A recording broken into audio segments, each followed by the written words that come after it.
बिस्मिल्लाहिर्रहमानिर्रहीम। अस्सलाम वालेकुम दोस्तों, मैं हूं Usman Ali. Welcome to my channel. और आज की वीडियो के अंदर हम बात करेंगे कि क्रॉस वर्जन क्या होता है और इसका अंदराज कब होता है और इसकी जो है वो लीगल वैल्यू क्या है। तो मौजू की तरफ जाने से पहले सब दोस्तों से गुजारिश है कि अगर आपने अभी तक हमारे यूट्यूब चैनल को सब्सक्राइब नहीं किया है तो वीडियो के नीचे एक रेड कलर का सब्सक्राइब का बटन आ रहा होगा, उसके ऊपर क्लिक करके सब्सक्राइब कर लीजिएगा और साथ बेल आइकन को भी दबा दीजिएगा ताकि जब भी हमारी कोई लेटेस्ट वीडियो आए तो उसके नोटिफिकेशन आप तक पहुंचते रहें। देखें, जब किसी के भी शख्स के ख़िलाफ़ जो है वह कोई भी वक़ूआ होता है, किसी के ख़िलाफ़ क्राइम होता है, तो जो कंप्लेनेंट होता है, जो मुद्दई होता है, जो साइल होता है, वो सिंपली तौर के ऊपर पुलिस के पास जाता है और अपनी एफ़आईआर के अंदराज के लिए एप्लीकेशन देता है और पुलिस उसके ऊपर जो है वो एफ़आईआर दर्ज कर लेती है। लेकिन सम टाइम ऐसा होता है कि किसी भी जगह के ऊपर अगर दो पार्टीज़ मौजूद हैं और उनके दरमियान कोई झगड़ा हो गया है जिसके अंदर दोनों की तरफ से जो है वो कोई जुर्म कमिट किया गया है। अब कानूनी तौर के ऊपर अगर कहीं पर भी कोई वक़ूआ होता है, कोई जुर्म होता है, तो उसकी एफ़आईआर एक वक़ूए की एक ही दर्ज की जा सकती है। ऐसा नहीं है कि एक वक़ूआ एक जगह के ऊपर हुआ है, एक जगह के ऊपर लड़ाई हुई है तो उसकी एक से ज़ायद जो है वो एफ़आईआर दर्ज की जाए।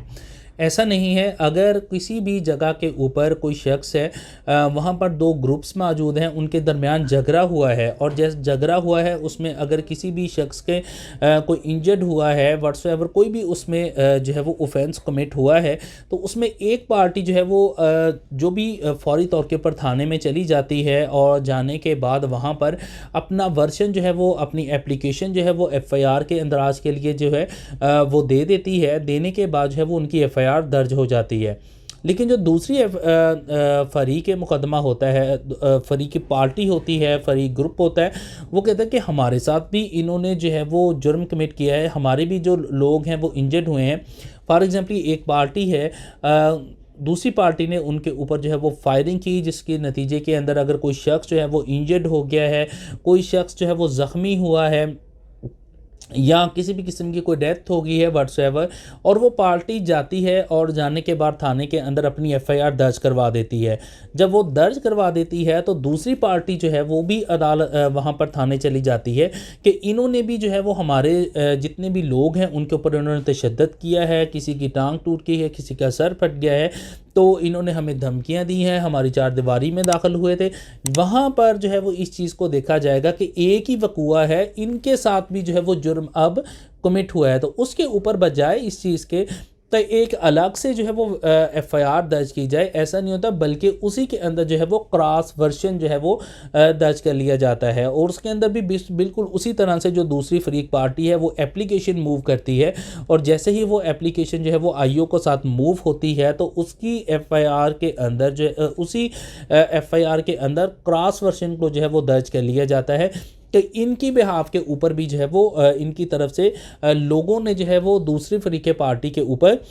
तशद्दुद किया है, जिसकी तरफ से जो इंजरीज़ हुई हैं उनका मेडिकल है, और उसी तरह से उसके मुताबिक जो एफ़आईआर के क्रॉस वर्जन के नतीजे के अंदर जो दफ़ात बनती हैं, जो जराइम बनते हैं, उनकी दफ़ात जो है वो साथ आज़ाद कर दी जाती हैं, लगा दी जाती हैं, और दोनों चीज़ों को अलग से जो है वो इन्वेस्टिगेट किया जाता है। इस वीडियो में मैं आपको एफ़आईआर और उसका क्रॉस वर्जन भी आपको दिखाऊंगा कि एक वक़ूए के हवाले से अगर कोई क्रॉस वर्जन हुआ है तो उसकी रिपोर्ट किस तरह से जो है वो मुरतब करके जो है वो क्रॉस वर्जन को दर्ज किया जाता है।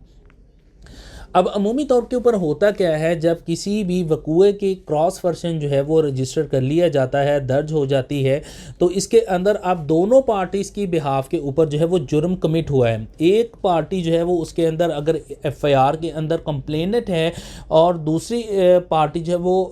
इसके अंदर जो है वो अक्यूज़ है, मुल्ज़मान है, तो वो क्रॉस वर्जन के अंदर जो है वो उसके ओपोनेंट मौजूद है। तो इसके अंदर अमूमी तौर के ऊपर तो कानून यही है कि अमूमी तौर के ऊपर इसमें बेस जो है वो ग्रांट कर दी जाती हैं, लेकिन जो है वो सम टाइम जो है वो जहाँ हीनियस ऑफेंसेस मेड आउट हुए होते हैं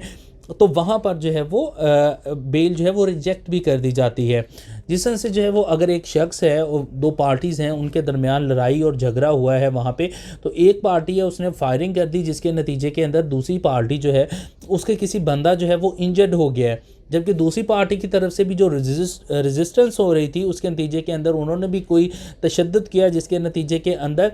उसकी बॉडी जो है वो इंजर्ड हुई है दूसरे लोगों की, लेकिन उसके अंदर माइनर इंजरीज हुई हैं। तो इसमें नौयत को देखा जाएगा कि नौयत के एतबार से जहाँ पर इंजर्ड के फायर किए गए हैं, दूसरों का बंदा जो है वो फायर से ज़ख्मी हुआ है, उसमें अगर अटैम्प्ट टू मर्डर की दफ़ा लगी हुई है और दूसरी तरफ जो है वो सिर्फ 337A लगी हुई है, तो इस मीन डैट के